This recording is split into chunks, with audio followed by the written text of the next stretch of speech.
Të nërë teleshikues, Asalamu Alaikum. Mirë se vini në ciklin ton të emisioneve Familja. Kemi folur shumë rreth familjes, rreth të drejtave, rreth detyrimeve, rreth përgjegjësive financiare që ka burri, por që siç e kemi shprehur në emisionet e kaluara, marrëdhënia në çift nuk është vetëm marrëdhënie financiare apo marrëdhënie juridike kontraktuale midis të drejtash dhe detyrimesh, por megjithatë është marrëdhënie njerëzore dhe humane.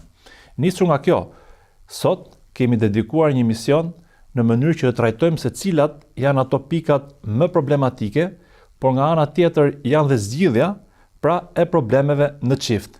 Si gjithmonë, për të na ardhur në ndihmë dhe për të shtjelluar këto pika që ne kemi marrë pra nga anketat dhe nga sondazhet që janë bërë online, me ne është Hoxha i nderuar Ahmet Kalaj. Hoxha i nderuar, mirë se erdhët. Mirë. Edhe para se të hyjmë, le të themi, pra të bëjmë një prelud të temës, ne shpesh dëgjojmë një ankesë, pra ta nisim nga kultura jonë, kultura e popullit shqiptar, të përgjithshme nga ana grave që thot burri nuk ndryshon. Sepse momenti që themi ka disa studime, ka mund thotë dhe burrive, po kështu jam unë, nuk ndryshoj. Po, pikërisht. Pra, emisioni tjetër do flasim edhe për gratë, që mos jemi një anshëm, por dua të them nganjëherë që burrat për shembull kur përballen me atë që faktikisht çfarë kërkohet për tyre si të jenë në raportet bashkëshortore, po unë ky jam nuk ndryshoj dot. Nuk ndryshoj dot, pikërisht. Pra, mund të jetë nga gratë shprehja që ky burrim nuk ndryshon, po mund të jetë nga vetë burrat që vëlla unë kështu jam tani nuk ndryshoj dot. Qartë. Nuk ndryshoj pse u martova, po duhet më ndryshu vëlla dhe duhet më ndryshu sepse je martuar. Deri dje ke pas jetë më ndryshe, ke pas obligime më ndryshe, ke pas detyrime më ndryshe, ke pas le të themi një mënyrë se si silleshe komplet gjë tjetër, ndërsa sot ke hyrë në një ortakëri e cila fillon këtu edhe vazhdon edhe në xhenet. E si pasojë çdo ortakëri ka ato ndarjet e veta të përqindjes, kapitalit edhe të fitimit, edhe të përgjegjësive, një kostisht, edhe të kostove kështu me radhë. Por se shoqëria nuk funksionon, ortakëria, shoqëria aksionere nuk funksionon vetëm me letra dhe me rregulla dhe me ligje, por funksionon edhe me pjesën e karakterit dhe të moralit. Dhe kjo është ajo që ne domethënë kemi dëshirë të shohim sot. Pjesën e karakterit, moralit, të sjelljes. Ora, çfarë kërkon, çfarë do një grua nga burri i saj, përveç le të themi asaj që ne kemi trajtuar që janë le të themi detyrimet që ka burri ndaj bashkëshortës apo detyrimet që ka bashkëshortja ndaj burrit të saj, pra të drejtat dhe detyrimet. Ne po flasim këtu për diçka si më thënë më elastike, për diçka më të ndjeshme, për diçka që është e përhershme dhe e përditshme. Pra, ora çfarë duan gratë nga burrat e tyre? Këtë ne duam ta shohim sot së bashku inshallah mbas të asaj që kemi parë dhe hulumtuar. Pikërisht, dhe e bëra këtë hyrje sepse psikanalist ka një thënie që thotë çdo pacient trajtohet përveç atij që i pëlqen vetë, ta themi narcizisti. Ai vën një perdë dhe nuk ndryshon. Pra, në rastin konkret, nëse mashkulli që sot ta dëgjoj këtë, pra themi të puntat, thotë që kështu jemi ne shqiptarët, nuk ndryshojmë. Atëherë këto pikat e tjera nuk japin më efekt. Pra bjen ilaçi poshtë se është i hidhur, le të themi kështu. Si puna atij që tha pse nuk je re, tha kam 40 e sa arsye, tha po e para tha nuk kisha kmonën, tha. Kështu që tha mos më përmend 40 tjera, tha. Kështu që domethënë kjo burri do të ndryshojë në Islam. Absolutisht. Nuk është se do të rri i njëjti. Ne në Islam kemi diçka që quhet ndryshimi i karakterit. Pra kemi karakter të lindur me njeriu dhe kemi karakter i cili përfitohet ose domethënë perfeksionohet gjatë rrugës. Si tha Sahabiu profetit alayhis salam, o dërguari i Zotit tha, a janë dy le të themi dy gjëra që mi ka krijuar Zoti, se ai tha ti ke dy gjëra ata, ke dy veti morale që i don Allahu dhe dërguari i tij. I tha o pejgamberi i Zotit, mi ka dhënë Zoti që është në fillim apo i kam fituar gjatë jetës? Fjala e tij apo i kam fituar gjatë jetës do thotë që ka gjëra që fitohen gjatë jetës. Për këtë arsye në Kur'an më thuhet mos bëni këtë ose bëni këtë tek pjesa edukative. Do thotë që njerëzit absolutisht duhet ta vëlojnë. Edhe po shkojmë në origjinë e kriminit, njeriu është krijuar nga balta. Dhe balta normalisht është e ndryshueshme. Mjafton ta lagësh pak edhe kthehet prapë në merr formë. Mund të japësh formë të re.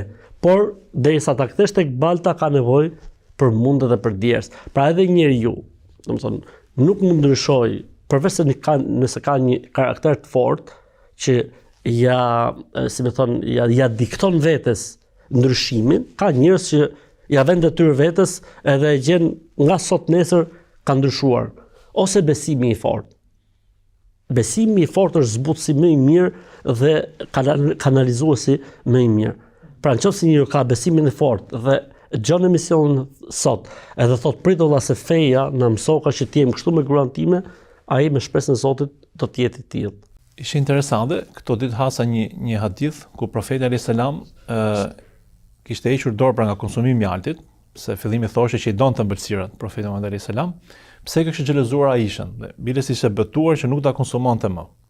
Pastaj Zoti e korrigjoi dhe i tha që normalisht mos e ndalo gjën e lejuar, por që këtu shikohet se si vetë profeti Muhammed alayhis salam bote koncesione nga gjërat e lejuara, pra me standardet e sotme një mashkull të heqë dorë nga gjë që pëlqen është e paimagjinueshme, pse kërkon gruaja, por që kjo mund të vlesi argument si indikator. Faktikisht kjo ka diçka, faktikisht ato i than aromë megafir. Megafir është një lloj fruti që domethënë po t'i vinte mashkullit nga goja ishte e rëndë. Mirë, por profeti alayhis salam nuk donte kurrë që të kishte një aromë e cila ndikonte keq tek njerëzit.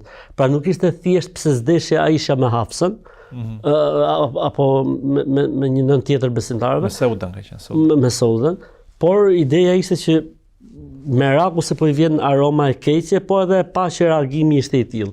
Pra gjithë ideja është që njeriu duhet të marrë në konsiderat, dhe këtu ne mund të vim tek pika e parë, që është ajo pjesa e ndryshimit. Po, e marrjes në konsiderat të ndjenjave dhe të jetosh me ndjenjat e bashkëshortes. Pra, gruaja, femra, do që burri të jetojë me ndjenjat e saj, të jetojë me dëshirat e saj, të jetojë me ëndrat e saj.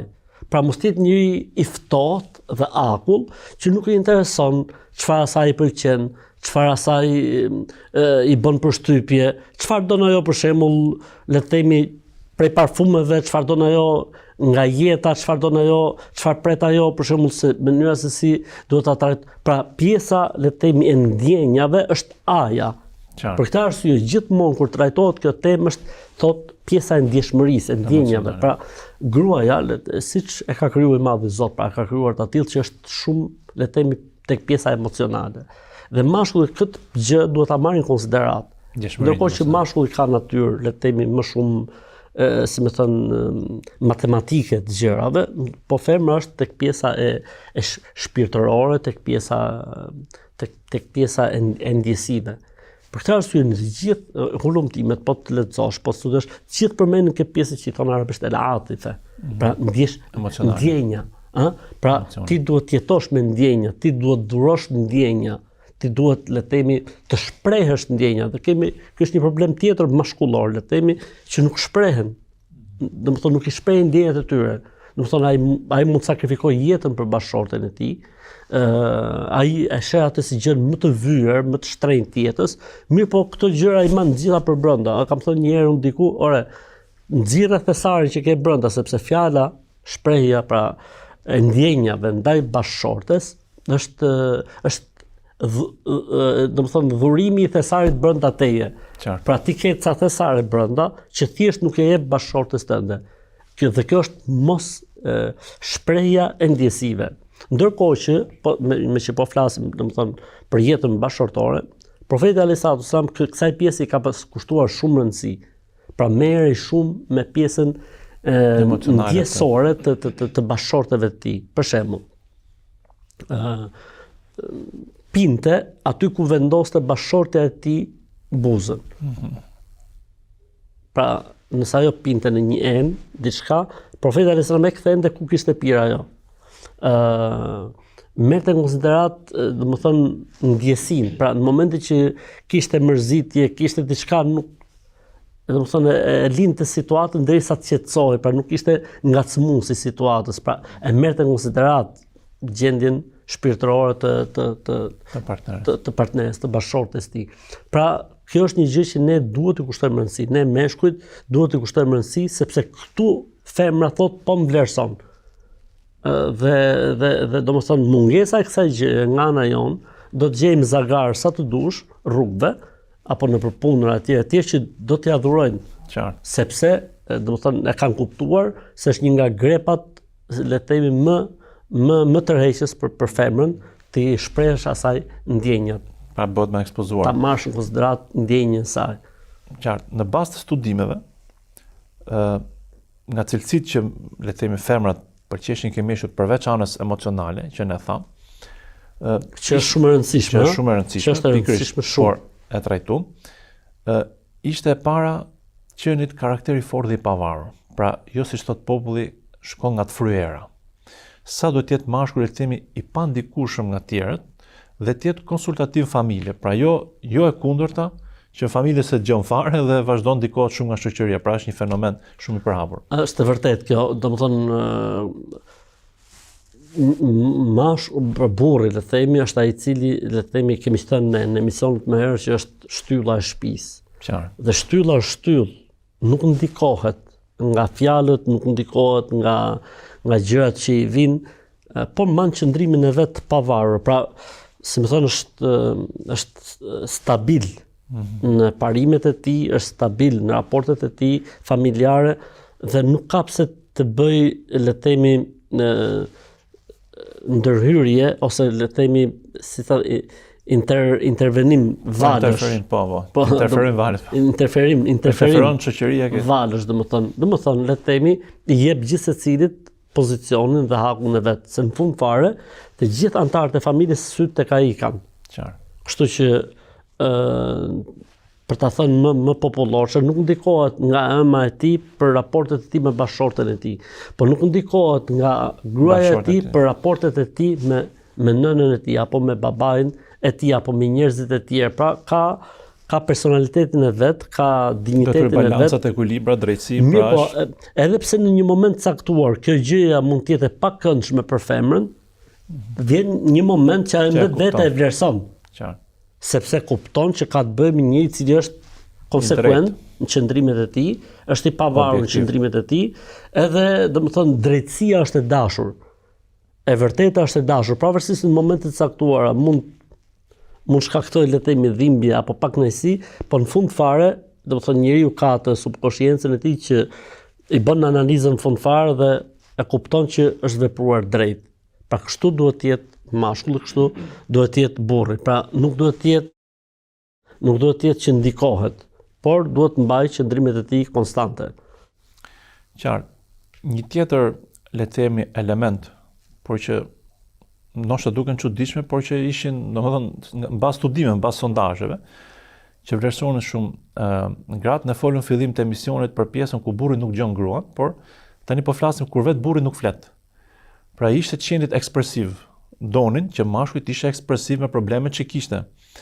Ndërkohë prap studimi thoshte që mashkuj kur ka problem fillimisht e bluan me veten. Pra është komplet e kundërta e femrës, që don shprehet. Dhe kjo ishte një shqetësim. Pra, a duhet realisht mashkuj të shprehet me gruan apo siç thuhet rëndom, mohabetet e rrugës mos i çon shtëpit, pra. Dgjoj, ka gjë që sewalifi thon në gjuhën arabe, sewalif. Gruaja do që dikush të flasim me të. Është e vërtetë që ne meshkujt ndoshta jashtë shtëpisë flasim shumë, e në thojza na marrin fjalët kur shkojmë tek shtëpia, por se ky nuk është faj i grave. Ne duhet të kuptojmë që gratë bile madje edhe ty të lehtësohen shumë gjëra në momentin që flet me gruan për, le të themi, për ditëshmërinë tënde. Qartë. Pra edhe ty të lehtësohen sa gjëra sepse ajo do të kuptojë që ti ke ngarkesë, ajo do të kuptojë që ti ke le të themi probleme, ajo do të kuptojë që ti ke shumë halle, edhe do të jetë ndihmë e jotja, do të japi një mendim, do të kuptojë, le të themi, mungesat e tua në detyrimet që ke ndaj saj, sepse kupton hallin, ngarkesën, stresin që ti ke dhe ajo do të bëjë një tërheqje nga ana e saj. Dhe kjo është më e mira, do të thonë që njëri shprehet, siç ndodhi me profetin alayhis salam, që shkojnë në çadër në rastin e Hudejbijes dhe i tha po do bëhet nami, tha po pse? Tha njerëzit nuk po zbatojnë urdhrin tim. Pra profeti alayhis salam shtetit këtë rast. Po, profeti alayhis salam po shprehi me bashkëshorten e tij, pra po qante një hall me gruan e tij dhe po i tregonte se çfarë kishte ndodhur jashtë deri shtëpisë. Pra nuk është gjithmonë muhabetet e rrugës mos i çoke shtëpia, ose muhabetet streset e tua mos i fut në shtëpi. Nganjëherë duhet që njeriu të shprehet sepse kjo i mundson atij të shkarkojë, le të themi barrën, po edhe të gjej një mirë kuptim nga ana bashkëshortes tij, le të themi nëse ka mungesa, nëse ka vonesa, nëse nuk përgjigjet dot ashtu siç duhet. Domethënë gruaja kupton se prit se nuk është puna se po e bën prej inatit apo me më qendrim. Apo po mban në një qendrim. Thjesht nuk është mundësia, le të themi, apo ka ngarkesë kështu me radhë. Pra duhet më u shpreh. Gratë duan të gjë vllajm, që ti të thush për isha këtu, bëra këtë. Muhabet e kotit do thosh ti. Po kemi kohë ne për shembull bëjmë muhabet e kotit, po duhet më bër vëllai, ca muhabet e kotit. Isha sot atje, nuk i nxorra dot dokumentat, kam prit një orë tek uji dhe dritat, me zor u bëm, na lë muhabet, domethënë duhet të mbushë. Është përditshme, po. Ka nevojë që të komunikim, shkëmbim ndjenjash. Patjetër, po. Një pikë tjetër interesante ishte të qenit, le të themi, mashkulli kërkues, aspirant, nuk po themi karrierist, pra jo përtac. Një mashkull që nuk punonte, dembel, që gratë doshe mashkull punëtor. Sepse logjika është që burri është ai i cili motori i shtëpisë, është ai i cili përgjigjet, është ai i cili barra bie mbi burrin. Dhe normalisht domethënë gruaja mund të kontribojë në jetën, le të themi, ekonomike, familjare, mund të kontribojë, okay, por nuk mund të jetë, unë për shembull kam hasur në disa raste që ose mbin pyetje për shembull që burri nuk punon, punon gruaja, për shembull. Kjo është t'ia fusësh plumbin kokës, a kupton? Sepse nuk ka logjik. Domethënë le të themi rregulli është përmbysur, peshorja është kthyr mbrapsht, kupton? Ndërkohë që ky duhet të jetë burimi i gjithçkaje. Dhe gruaja, okay, mund të kontribojë, mund të plotësojë diçka, se ndoshta nuk mjafton vetëm burri. Pra burri është aktiv, është i gjallë, përballet me sfidat e jetës, kështu e do gruaja burrin. Nuk e do gruaja burrin që fshihet mas fustanit gruas, apo mbyllet në shtëpi, apo mendon se halali është diçka që do të vinë nga qielli, e derisa të vijë ajo dita e halallit, unë çfarë të ndali nga lëmoshat apo nga njerëzit. Normalisht gruaja do burrin aspirante, do burrin që punon, normalisht, po. S'ka dyshim. Një tjetër pikë interesante ishte, le të themi, mos dëgjimi i gruas. Përmendni që gruaja flet, rëndom gjëm, ike se na çave kokën, pra larg qoftë, po themi, ishte edhe kjo një tjetër pikë. Pra, a duhet dëgjuar gruaja dhe kur, po themi kështu, nuk është muhabet që ja vlen për të dëgjuar ose në syrin e burrit flas. Jo, është domethënë patjetër që duhet dëgjuar, patjetër që duhet pas komunikim, domethënë, dhe jo gjithmonë domethënë ato gjëra që ne mendojmë se janë, le të themi, me vlerë për të dëgjuar apo diskutuar, duhet të dëgjojmë, sepse nganjëherë ne nuk mbulojmë, ose në përgjithësi mashkulli nuk mbulon shumë fusha në familje. Dhe vlerësimi i tij mbi gjërat e rëndësishme ose jo të rëndësishme ndonjëherë mund të jetë gabim. Ndërsa gruaja e cila ka, le të themi, barrën më të madhe të kujdestarisë, edukimit, mbulimit të jetës, le të themi, të brendshme, familjare, mund të ketë shumë gjëra të rëndësishme të cilat do të dalin. Okej, mund të ketë dhe gjëra të cilat ndoshta në thojza mund të duken sikur janë humbje kohe, por duhet edhe ajo të shprehet, duhet edhe ajo të flasi, po dikush duhet ta dëgjojë. Qartë. Dhe dikush duhet ta miratojë ose ta korrigjojë. Në momentin që ne nuk lejmë fare hapësirë për ta dëgjuar, atëherë ne domethënë kemi filluar të vëmë një barrierë. Kemi filluar të krijojmë, le të themi, një çarje në jetën bashkëtorë. Ishte interesante se thoshte edhe don ta dëgjosh, thoshte, dhe jo t'japësh mendim, ta ndërpresh, ta kundërshtosh, pra ishte momenti që do më u shpreh. Bashkëshorta dhe mashkulli duhet të jetë gjusi mirë, pra duhet të ta dëgjojmë mirë, pa ndërhyrë dhe pa bëjmë një shputje shkurtër dhe rikthehemi sërish në studio.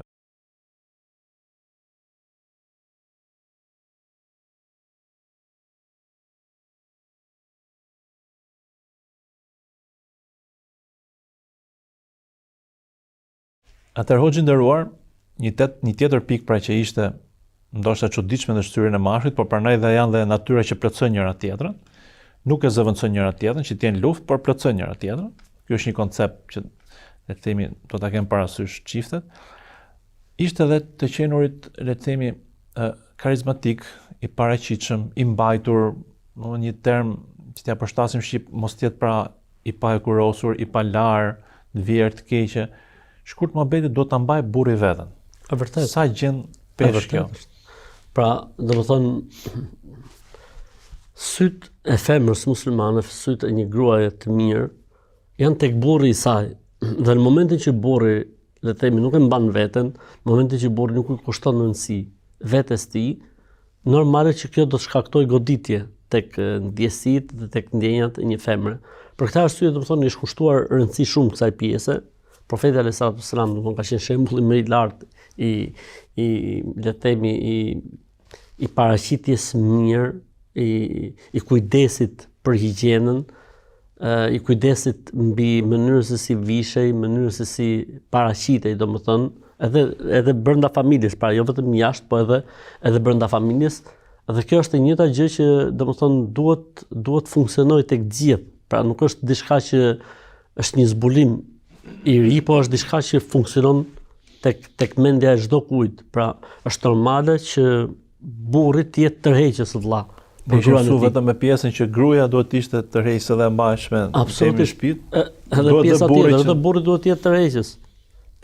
Pra nëse ne kërkojmë për shembull prej gruas që kur të shkojmë në shtëpi të jetë e paraqitshme, të jetë e parfumosur, të jetë e mbajtur, ndjellse etj, edhe mashkulli njëta gjë duhet të jetë për bashkëshorten e tij, për gruan e tij, domethënë do të jetë sa më i paraqitshëm, do të jetë sa më i këndshëm, do të jetë sa më në humor, le të themi. Pra të gjitha këto që krijojnë, le të themi, atë le të themi ndjeshmërinë e duhur në raport me atë që i mungon gruas nga burri i saj, nga bashkëshorti i saj. Një tjetër pikë interesante ishte të qenirt e vlerësuar. Madje kishte ferma që shpreheshin që shkojnë punë vetëm për gjurë një faleminderit. Pra imagjinua se sa do më thënë se është një fjalë, që ne i themi magjike, për bashkëshorten. Pra duhet burri ta vlerësoj gruan, sepse shpesh në shoqëritë tona ecet me idenë që ta maj shtypur, domethënë, që tre urtë, dhe ta përdorim zhargon e përditshëm. Faktikisht i dërguari Allahut sallallahu alaihi wasallam ka thënë, ai që nuk falënderon njerëzit, nuk falënderon as Zotin siç duhet. Pra, prej Islamit është që të falënderojmë. Ti themi Zotit ta shpërbleft, ti themi kur gatuan mirë të lumshin durët. Ta marrim konsiderat, le të themi, arsyetimin e saj nëse diçka nuk shkon apo nuk ka vajtur mirë. Mos të bëjmë hetime deri në fund, nëse shohim që ndoshta nuk janë thënë gjërat ashtu siç duhet për ndonjë lëshim. Pra nuk ka nevojë tani ne të shkojmë deri në fund, ndërkohë që në fund fare çfarë është gjëja për cilën po diskutohet, që kohët, le të themi, në krahasim me parimet dhe ose mos vëllë krahasime. Ja grua e filanit e mban shtëpinë nxitz, kjo gatun të lëpish gishta, pra kjo është. Edhe kjo është domethënë diçka domethënë që nuk e don. Pra një grua tek burri i saj që të bëj asaj krahasime. Kjo është edhe për krahun tjetër faktikisht është vrasatare në jetën bashkëshortore, sepse gruaja sikur merr një mesazh indirekt që mua më ka hyrë në zemër një tjetër ose filania dhe ti domethënë sado që të bësh nuk je më e vlerësuar tek unë. Edhe domethënë kjo është domethënë ti vesh kelmin jetës bashkëshortore. Krahasueshmëria ose krahasimi me të tjerat është vrasatar. Ndonjë pikë ose ndonjë këshill nga ana juaj që me çfarë sugjeroni që meshkujt ta fitojnë gruan? Pra, përveç sjelljes, përveç pikave që ne përmendëm, anës emocionale, sugjerime të tjera që mund të keni. Me thënë drejtën, domethënë ta konsiderosh bashkëshorten si njeriu tënd të jetës, si fatin tënd të jetës, si mirësi e Zotit tek ti dhe si një bekim i Zotit tek ti dhe si një amanet i Zotit në dorën tënde, mendoj që nëse ne meshkujt do i mendojmë këto gjëra, pra, mendoj që raporti ynë me bashkëshortet tona do të ishte krejt ndryshe, do të ishte shumë më i mirë edhe pritshmëritë do të ishin shumë më të larta. Domethënë, ne faktikisht është mirë ta mendojmë gruan si kur të ishte goca jonë e martuar diku, si kur të ishte motra jonë e martuar diku. Çfarë do të donte goca jonë tek dhëndri, dhe çfarë do të donte motra jonë tek burri i saj, çfarë do të donte që të ishte dhëndri, çfarë do të donte që të ishte këtë që ne mendojmë se duhet të japi dhëndri gocës apo dhëndri motrës, duhet të jemi ne ato që të japim bashkëshortes tonë. Pra, si më thënë, ta kthejmë nga vetja jonë, edhe pastaj të jemi ne ata cilët nxjerrim mësime për jetën tonë bashkëshortore. Normalisht që të kthehemi tek pjesa, le të themi, dhe mënyra se si pejgamberi alayhis salam sillej me bashkëshortet e tij, sepse aty kemi të gjitha. Dhe ndoshta gjithë këto problematika vijnë se njerëzit janë larg studimit Kuranit, njerëzit janë larg studimit të jetës profetit alayhis salam, modelit profetik, sepse po të kthehemi do të gjejmë shumë gjëra manitse dhe interesante, saqë nganjëherë habitesh, si ka mundësi që para 15 shekujsh të ketë qenë kaq, të më thonë, të jetë kaq aktuale trajtimi sikur të jetë në kohën që ne jetojmë. Në fakt, kjo që thatë është dhe esenca, sepse kur njeriu e shikon partneren si barr, e urren, jo si bekim si thatë ju, po si mallkim, normalisht dhe sillet pasaj do përkthehen sillet këqija, kuptohet, që do hydhen hak. Dhe kjo që thatë ju është baza, pra ta ndjesh si gjën tane. Përmend dhe herë tjetër, domethënë që është, le të themi, pjesa e romancës, pjesa e shtratit është shumë e rëndësishme, sepse aty shumë, le të themi, mangësi apo pakënaqësi shuhen, edhe domethënë asgjësohen. Pra afrimitetin çift le të jetë fokus gjithmonë, që ti amortizoj gjitha problematikat e jetës. Hoxhi nderuar, falenderoj që ishit sot me në studio. Gjithashtu falenderoj teleshikuesit për vëmendjen që na kushtuan. Pjesa që sot i kemi dhënë drejt grave do kompensohet ndoshta me emisionin e ardhshëm kur do flasim për burrat. Pra, le të themi jo për t'i ngrirë buzëqeshën, por që mos zënë shumë sepse vjen dhe pjesa e detyrimeve në emisionin e ardhshëm. Deri atëherë, asalamu alaikum.